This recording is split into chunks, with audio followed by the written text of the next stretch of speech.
with your host, the military medium. Today we have with us Tara Patterson. So Tara she's got a lot going on, and we're really excited to have her. Tara's a Marine Corps veteran. We won't hold that against her, but no, we love all our branches. And she's a volunteer with Team Rubicon, a volunteer with The Mission Continues, a teacher of yoga at Warriors at Ease. She's a mom and also an Army wife. That's right. Her husband serves with the 101st at Fort Campbell. So Tara, welcome to the Red, White, News Show. Thank you so much for having me on. Absolutely. Absolutely. So share with our listeners a little bit about who you are and maybe some of your background, and then we can really dive into some of these organizations that you're really volunteering a lot of your time at. Sure. So basically, I am service embodied. It led me to my Marine Corps service, and then as soon as I left the Marines in 2015, I immediately started looking for how to continue the mission after that. How am I going to continue being of service to other veterans and to just the community in general? So it's brought me to all of the great organizations that you mentioned.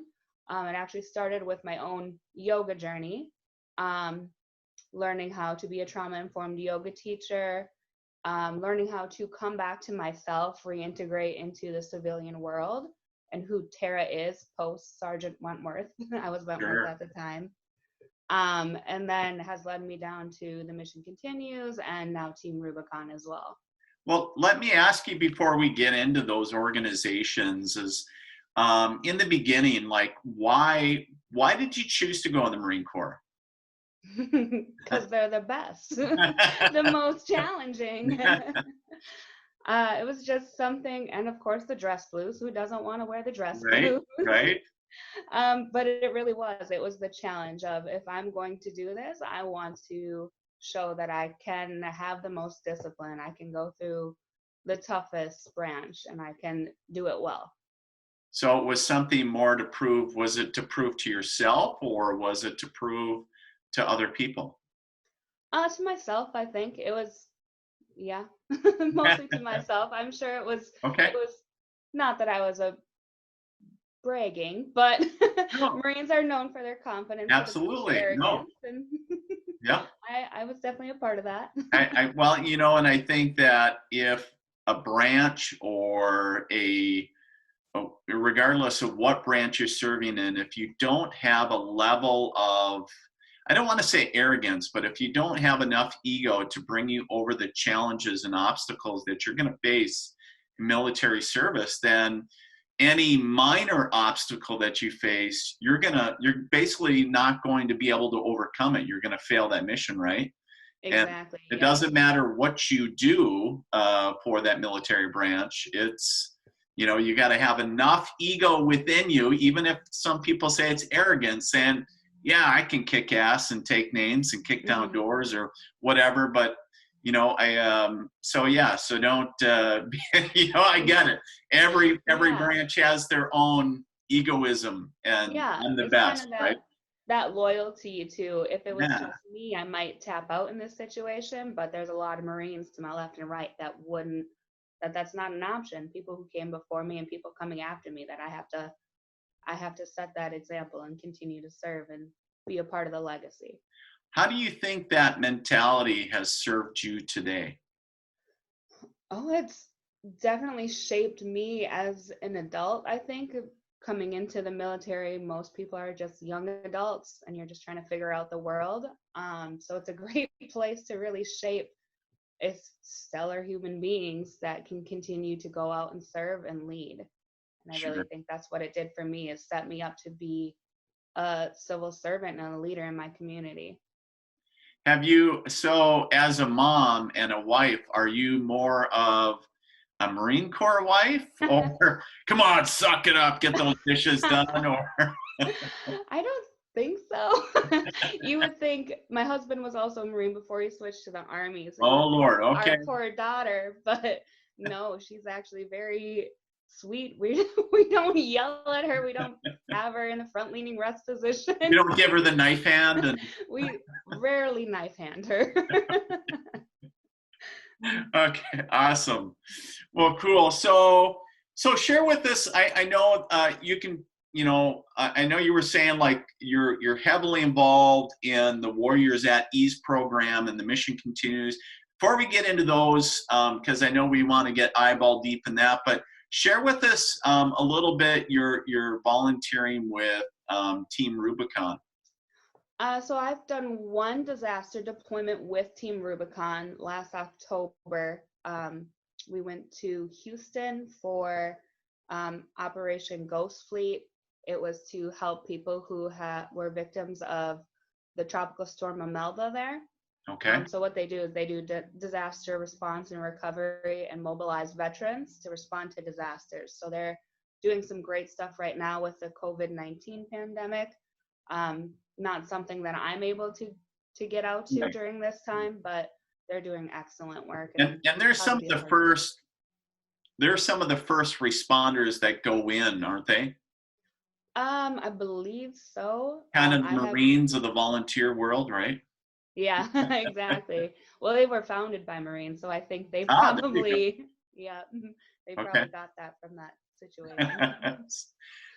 So they're kicking ass, taking names, helping a lot of great folks out there all across the country, right? And so talk to us a little bit about the Mission Continues. What is that all about? What do they do?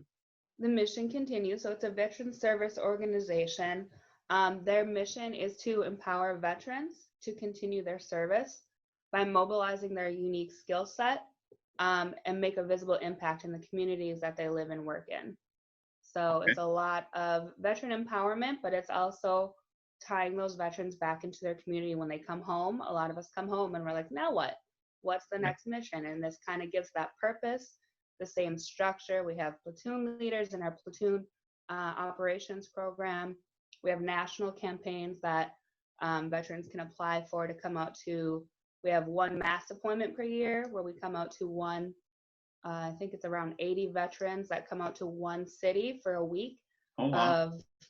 It's incredible to be a part of a week of service projects in an under-resourced and underserved community. So last year I was able to go to Baltimore with them for that. When they do a mass deployment like that, what kind of events do they do or projects? So each day is a service project with community partners that are already established in that community. Last year, some of the things we did, we were at a high school, fixing things up, making some planter benches, repainting stuff, helping a lot with food deserts, making community gardens that are accessible to people who don't have a way to get food without taking an hour-long bus ride and coming back. All sorts of things. There's really endless opportunities of ways to serve. It's really about what that community, the strengths of that community, and leveraging those strengths to make sure that they're getting all the resources that they deserve, just like everybody else. Very cool. And you serve as a platoon leader in the Clarksville area, correct? I do, in Nashville. Yep, I'm the Nashville. Oh, in Nashville, sorry. Yep. Nashville. So yeah. So one of the things I thought, now correct me if I'm wrong, now one of the community events that you guys recently did back in March, did you guys help out with like an ice storm or some type of storm? There was situation? A tornado. Yep, there was a tornado that came through. And I think all of Nashville really were the volunteer state. Everyone was chomping at the bit trying to get in there ready to go. So I was just doing my best to make sure that our volunteers had a place to go in and help where we wouldn't be in the way of the first responders. Right. So it was really just mobilizing our volunteers that we already have and giving them the tools to go in and help clear up debris and give a little bit of hope to our neighbors there in Nashville. Right. So cool. You talked about Nashville being the volunteer state, right? Yep. And so it's interesting. A lot of people don't know is is Tara is originally from Fergus Falls, Minnesota, I which sure is just, am. yeah, big city. It's just down the road from where I am and not very far. And, you know, Minnesota and North Dakota is always known as the Midwest nice areas. Mhm. But it's interesting to me because I remember my time in that area serving at Fort Campbell many seems like eons ago. But you know, it's interesting because obviously you have a large military presence in the Clarksville area right there on the border, Oh yeah. and at Fort Campbell and other areas. And so the thing is you bring a lot of different influences from all over the country, but also just it's almost that same Midwest nice flavor. At least I find. Have you found that as well, Tara? In like Nashville and really all over, is everybody that Southern, sweet Southern, like Hospitality. hospitality, right? Yeah, everyone here is extremely nice, and I don't know if it's a veteran specific thing. We also have a lot of awesome Right. civilian volunteers that come out and work with us, and they're just as great. But I think one thing that really sets the veteran volunteers apart everywhere that I've worked is that when we come together, there's no awkwardness. There's no, we need to establish a leader. It's everybody working together, and Right. civilians will assume that we've all worked together for years and years and years Sure. because we're so close, but we just click back into that camaraderie so easily that That's very it cool. really makes volunteer work something special to see a That's group of awesome. veterans tackle a project. You know what's so cool by you saying that? You know, you talk about the different branches, and of course, we were kind of joking a little bit about saying I won't hold it against you being, you know, from the Marine Corps. But you know, regardless of what branch you're from, you know, we joke all day, and we, you know, and even throughout the years, you know, it's never ended between the branches, Hmm. throwing whether it's insults or joking. But when it comes down, push comes to shove, whether you're serving active or you're out, it's all a brotherhood sisterhood type deal, right? It's all the Absolutely. military. And so when you have a job to do, regardless of whether you're active or not, you just get stuff done. And like you talked about, you know, the cohesiveness, the esprit de Hmm. corps, right? Exactly. That is something I think that spans all the branches that you learn. It's not specific Marine Corps or Air Force or Army or Navy, whatever. You get that. It's kind of like a standard. I guess I gotta throw in Space Force now. That's our There you go. new branch. So cool. So what's next for the mission continues? What's something that you guys got coming up? Glad you asked. We actually just launched our Earth Day national campaign called Okay. Rooted in Service. That sounded really Minnesotan, Rooted in Service. Right. So what we're doing is we try to find a way that we can still mobilize our veterans and really foster the strong connections that we have during this time and still respect those social distancing Sure. guidelines. So we have it set up so that you can take a pledge, and there's 6 different things that you can take a pledge to be a part of our Earth Day, either helping to grow our work, unplugging for an hour to connect, creating a plastic bottle hero planter, cleaning up a local park or the community, building an at-home composting bin, or foster seedlings that will go to a local organization. Cool. So those are all just things that you can take the pledge, be a part of the mission continues at home, and then you're still connecting to all the other veterans around the world that are doing these same things to make a visible impact for the entire Earth.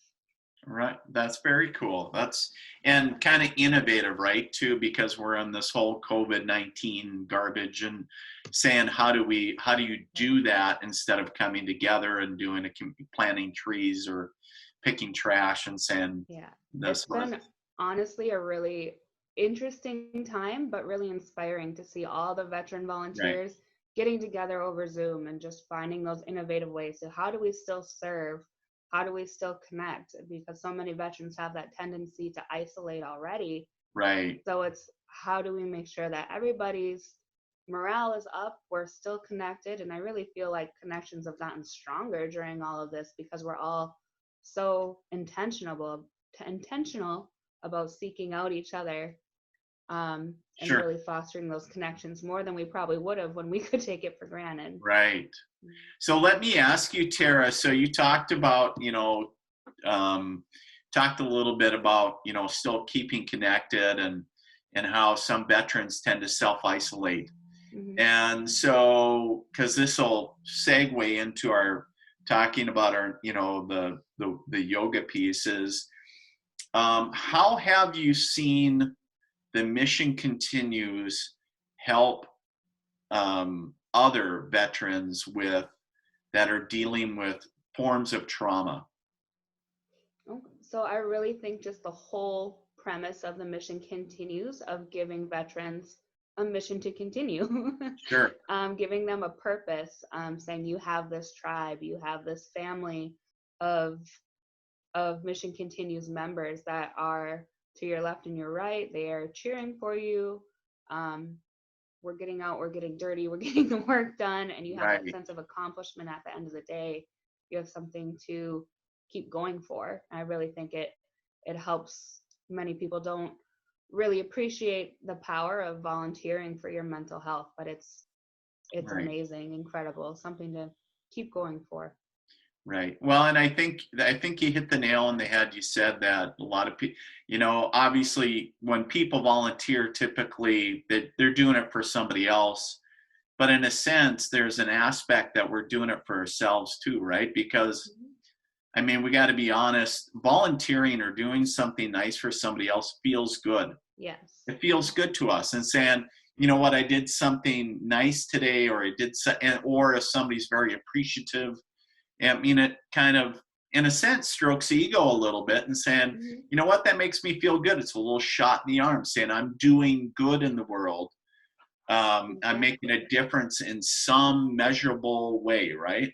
Right. And I think the times that were the most impactful for me were when I would be on a project and community members from where we're working come out and jump in with us. And just Oh, the cool. conversations that I've had with people from some of the roughest neighborhoods in the Sure. country, and just being able to connect to everybody and seeing that we're Right. all in this together. It's not just veterans versus civilians. It's we're all, we're all working on this project. We're all looking out for each other. And really seeing that gratitude in their eyes of someone cares about us. We're not just out here on our own. The veterans Right. are here. Cool. Cool. So take us into the Warriors at Ease program and the yoga that you guys are doing, and the good work that you guys are doing on that end. Yeah, so that's, like I said earlier, that's kind of how I got my start into coming back to myself and figuring out who I was post military. So Warriors at Ease is trauma informed yoga, which varies a little bit from some studios you might go into, and they might do hands-on adjustments and touching and saying Sanskrit words that sound a little bit too much like Middle East, just things that might put veterans on edge. So it's really focused on creating a safe container for the veterans so that they feel safe to reconnect to their bodies, and to themselves. Okay. So that's what trauma, say that again, trauma informed?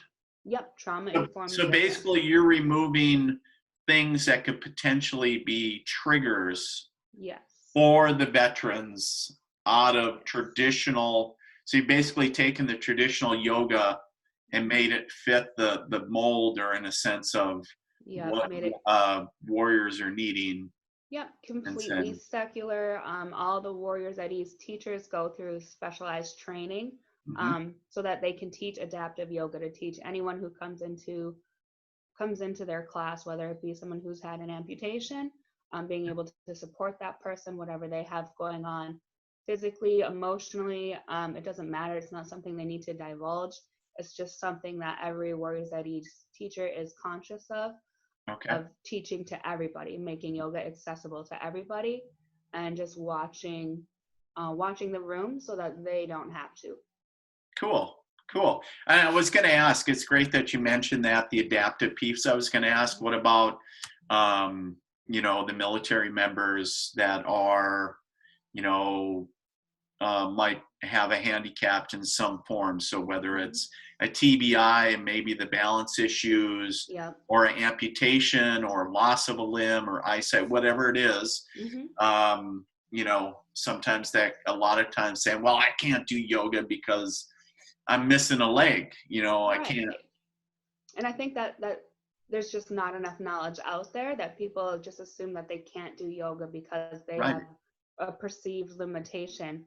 And I think that's what's so great about therapeutic yoga and adaptive yoga, is that it makes it accessible to everyone. It teaches us ways to change postures and use props to make it comfortable, and Okay. to really tailor the practice to each person, to to help them find comfort in the pose, Mm, and really bring the focus to the connection to the breath, and the breath in the okay. body. And if you can breathe, you can do yoga. Cool.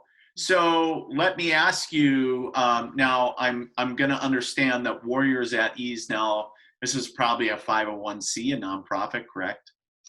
I think so. I wish I knew more Okay. about their big organization. I teach at a local studio that is Okay. affiliated with them. Mhm. Okay. So it's affiliated with and I Yep. was going to say that, so for folks that maybe for their area, what are some things that you guys have been doing? Or is there some stuff that's been coming up in this time where we're, told to stay home? Yeah, so warriorsatease.org is their website. You can go there to Okay. look up teachers near you, so that you can kind of get an idea of who has had this training in your Okay. area. But right now, they've been great about getting teachers to create content to put online for free. So then Oh, you get the nice. added benefit of doing yoga in your pajamas at home. Well, there you go. So, Nice. Mhm. Cool. Okay. So go to warriorsatease.org, Yeah, correct? If they want to find out more. exactly. So I wanted to dig just a bit deeper on this because you said that you got into yoga because you wanted to come back to a deeper sense of self. Mhm. Explain that a little bit more, if you would. Sure. I don't think I meant to do it. I think it just sort of happened along the way. Sure. Something that I knew on a deeper level than I needed to do, but it just kind of happened. I'd been to one class in a studio ever, and I saw a training opportunity Okay. for a 200-hour Warriors at Ease trauma informed yoga Yeah. teacher yoga school, and signed up. Showed up after having only one class ever, and it Sure. was 9 months of Wow. kind of an unpacking of myself, and kind of Mm, using yoga to heal myself, so then I can go on to help heal others and hold that space okay. for others. Okay. All right. Interesting. I love how you said the unpacking of yourself. So all this Hmm. stuff that we, in a sense, like as soldiers, right? We just suck it up, or well, I shouldn't say just soldiers, but as veterans, we just Hmm. suck it up, right? And we just continue Right. moving out and just stuffing it away and putting it in the closet. We drink water, take Mhm. Motrin, Change your powder your socks. feet, change your socks, right? Hmm. Rock up, move out, quit your bitching, go, it's like, Yep, so, I do now. it's that mentality that it's always just keep on stuffing, right? And then it's Hmm. like, so how much of your stuff can you fit in a sense? And so regardless of what that is, Right. and I love how you said the unpacking of yourself. So you're really, in a sense, if you get the visualization of probably opening that closet that we all don't want to go into, it's like, oh, Hmm. there's Yeah. like, however old somebody is at the time, there's you know there's a lot of years stuff in Yeah. there. It's a lot. It's really interesting once you start learning about it, and that might put some people off. Like, I don't want to go sit in a room and Right. put all my vulnerabilities out there. But it's you learn once you go along that trauma gets stored in the body. So Yes. as you're moving through the postures, the body postures, things get released, and you might not know where it's coming from. And Right. it's not something to fear, to be afraid of. It's not Right. something that you have to even name while you're going through it, or even try to understand. It's just a way to work things out and shed everything that has kind of numbed the world and your Right. connection to the world over time. I love how you said that. And one of the things that I've come to learn is obviously the body stores things at a cellular level, right? Hmm. And so all these emotions and all the times that we were, we chose to say, well, I'm just going to suck it up and keep moving on. It gets repressed somewhere. But as it gets released, we don't have to sit and talk about it. Just becomes stories, right? At that point in the future, just because you didn't get a pony when you were 3 years old, that may have created a trauma. Or, I mean, I use that as a joking story, but for some people, they grew up in very not supportive households, right? Growing up. Right. Hmm. And saying it could have been really rough where they were abused or whatever. Anything from sexual trauma to alcoholism to anything, Hmm. self-harming, all that stuff. And then, of course, in the military, our opportunities of having or seeing things that aren't all happy and fuzzy all the time, right? Yeah. Is Hmm. goes up exponentially, and especially if you deploy to a combat zone, how our mind deals with different situations Hmm. and that You know. trauma response, right? So Yeah. I loved how you talked about that and finding different ways, because another one of our objectives on the show is to talk about different platforms or mediums, if you will, that allow different means of healing for veterans Right. and their families. Because Yeah. it's not, when we talk about trauma, it's not just PTSD. And PTSD is this not veteran specific. Hmm. We understand that it just doesn't come from, combat. We know that. Yeah. So anybody looking for now, is Warriors at Ease, is that just for veterans, or who is that open to? So the class that I teach locally, the way that we've framed it, we call it Warrior Yoga, and it's a free class for military veterans and their family members. Nice. Okay. Each teacher can kind of set their own guidelines, but it's Okay. always free. It's a Very free cool. resource. And I love that you said that it's what worked for me might not work for somebody else. Right. I'm not saying yoga is a cure-all, but it's Right. just one modality that has helped me when I'm not feeling like I could, where talk therapy would help me. Yoga and a body up approach has worked really well for me. So it's just offering that. You never know what people are carrying. You never know who's in your class. It's Right. offering that space for them to work through whatever they want to work through, or maybe they just want to get a stretch in, and that's fine too. Right. Yeah. So it doesn't need to be like this big life-changing event every single class, and Right. I'm not saying it will be. It's just holding that space for Right. others. I love it. I love it. And I love how, again, you brought up the aspect of, there's not one size that fits all. Hmm. Talk therapy might do wonders for somebody, but then the next person it might not. And then somebody else might really need meds, and then Hmm. maybe somebody not. And so the war, as And the far as, combination of it all, yeah, complementary or integrative right, therapies. right, all of that.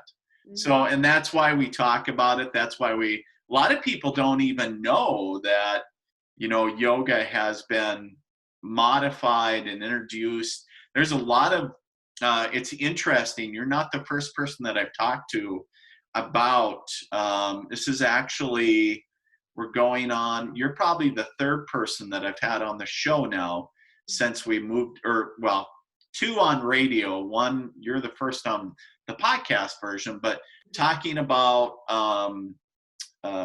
yoga for warriors. And so in different variances and different platforms, but it's really cool to see it. And I know different VA branches are also embracing it as well as more mainstream organizations are starting to see the benefits of it. Yeah, they're starting to embrace it and put it into their whole health program. So it's Yeah, really exciting to I see think it catching on. It was honestly a struggle being that bridge from how do I go from this that, hardcore mean right. sergeant to now people are saying, oh, I wish you could just sell your voice in a guided meditation. I'm like, me? Go from the knife hand to going. Yeah, namaste. Yes. I love it. I love it. Well, and kind of going from that gun-ho warrior, I kind of look at it as going from the gun-ho warrior to the peaceful warrior, right? Yes. And I'm a big believer in energy and oneness and all that, and more holistic aspect. The thing that I would share is that it's I love it how a lot of people would even call yoga more woo-woo, or Yes. people would say it's more crunchy or holistic. Yes. And I love it because it's becoming more accepted and more embraced. And people are like, huh, like you said, either whether you want to move through stuff or whether you want to get a stretch or whatever the case is, you might just see like, I kind of feel a little bit better, or I like the people in the class. Yeah. Whatever. Of course, there's the body aspect of every veteran has back pain, right? Right. Yeah. Everybody has something, and that's really what brought me to yoga in the first place, is a chronic hip pain that I couldn't even sit down crisscross applesauce on the firing range in 2013. And just learning how to breathe and to be in the postures and to just release the tensions in the body and everything has improved my physical health and my vitality like you wouldn't believe. Awesome. So where do they go if folks, so if there's folks in your area that want to attend your class, where do they go to check that out? I teach at Yoga Mat. It's a small studio, amazing studio. Everyone there has gone through the trauma-informed teacher training. Not all of them are specifically warriors at ease, but every single teacher there offers and has that in their tool belt. But every Saturday at 12:30 is our warrior yoga class, and the teaching schedule rotates. So it'll be a different teacher each week. But now, and where is that? Is that in Clarksville? Where is it? Clarksville, 227A Dunbar Cave Road. Cool. So check that out. And is there a website that people can go to? Maybe they don't live in Tennessee or Kentucky. Where is there like a website that they can go to that you know of? warriorsatease.org. Okay, very cool. Where they can go to find teachers in their area, resources if they're interested in learning about maybe taking a training themselves to offer classes or just get more in-depth knowledge. Or there's free resources for yoga classes, meditation, and breath practice. And maybe you open up another branch in Fergus Falls. Yeah, well, I've taught some classes there. There you go. See, spreading the love across country. So, right. Now, one of the things, obviously, we chatted about this, but you have a unique perspective that you're able to give today, because obviously serving in the Marine Corps now, as a military member, and then getting out, and now you're a wife of a Army soldier. Now, I wanted to ask you a couple fun things, because you have the opportunity to kind of see cross culture, right? And so obviously it's a big shift, because you went from, in a sense, being a single full-time serving active duty member, and then becoming a spouse. And then was your husband, now you said your husband was in the Marine Corps. Correct. Then he got out and came into the Army. Yes. Yep. Okay. We met in the Marine Corps. His contract was up before mine, and he planned to get out and go to school, and I was going to re-enlist and make it a whole career, but then we decided to flip-flop.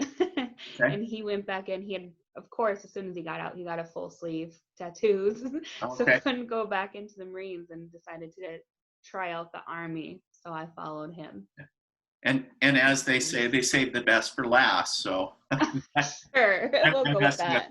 I had a lot of close friends that actually came from the Marine Corps and the Army as well. So, so one of the things, though, as now as an Army wife, and you have the active duty Marine Corps, what cross culture differences do you see? What are some things?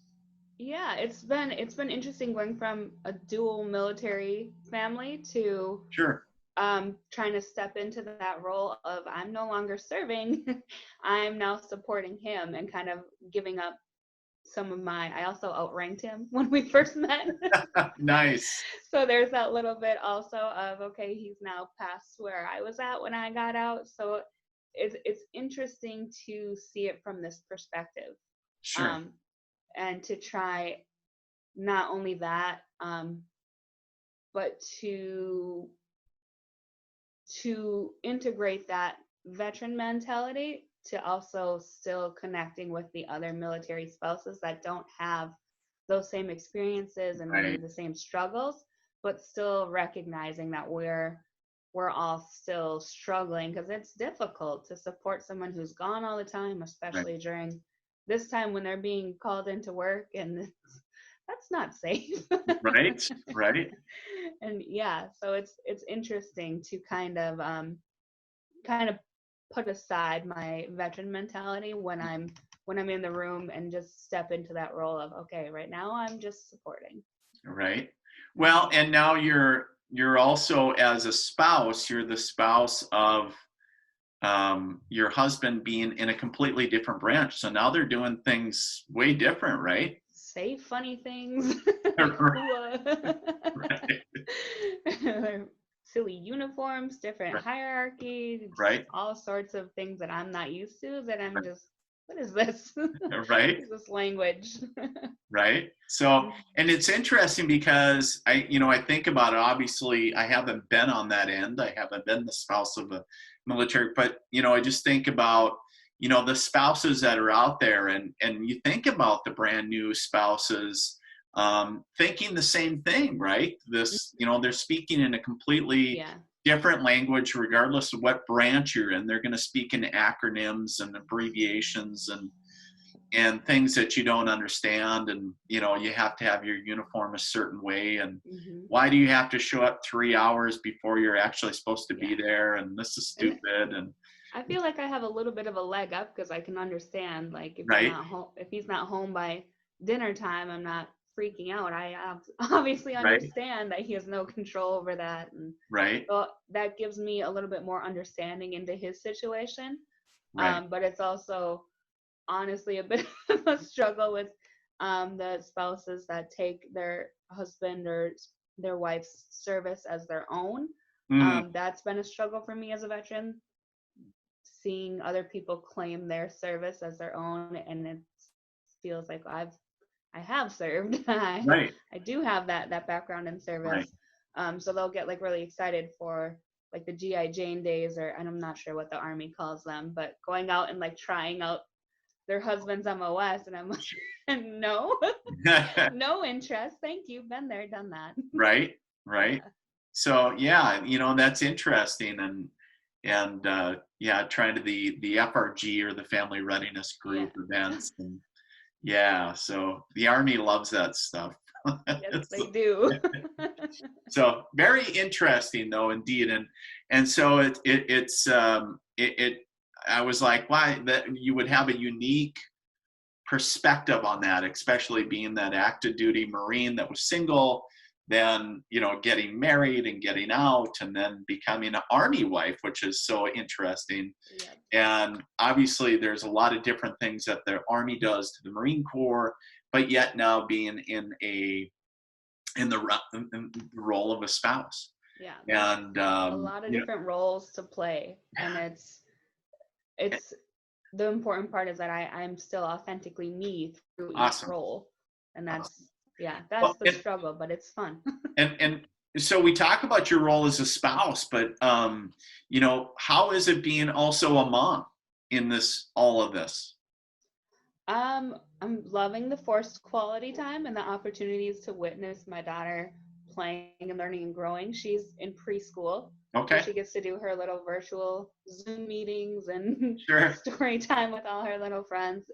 Um, it's a trying time for everybody, and I'm sure my daughter and everyone out there is just confused about what this new normal is. right, Why are mom and dad at home? Why are we sleeping in the mornings and right, not going to school? But I think it's important for her to show that this time isn't. We don't have to remember it as a time of panic and fear. Um, Really showing her the tools and giving her the tools to be resilient. And she already is, being a military kid, living in 3 states already, and she's 5, right. and she already has that level of resilience. But it's really important for me to enforce that now and make sure that the feeling that she has during this time is one of safety and love and connection with her parents. Cool. I think that's very well said. And, you know, at the end of the day, we all hope that all our kids are, number one, safe, but healthy and happy, right? Hmm. And I love how you said resilient too, and trying to work that into regard, because you're going to just, in life, you're going to find stuff or encounter things that aren't so positive, and just having that level of resiliency, right? Yeah. To allow you to bounce back, I think is so important. It's the month of the military child, and It it's is. it We is. are in the month of April. All month is They're all about resilience from day right. one. It's Mhm. huge. It is huge. So, well, Tara, in closing, is there any, did you have any other websites or anything that you want to plug and let folks out there know? Did I share the Mission Continues website? I can't, but let's go ahead and plug it again. The missioncontinues.org. So So check that from out, there, yep, you can themissioncontinues.org. join any platoon. We're in 48 metro cities, so you can join a platoon near you. Check out our programs, our national programs. We have Service Leadership Corps, our mass deployment that I mentioned earlier, and our Women Veterans Leadership Program. Very cool. Very cool. Well, today's guest has been Tara Patterson, Marine Corps veteran, volunteer extraordinaire, and Army spouse, and just an all around great person. Tara, thank you so much for being on the Red, White, News Show. Thank you. It's been fun. Yes.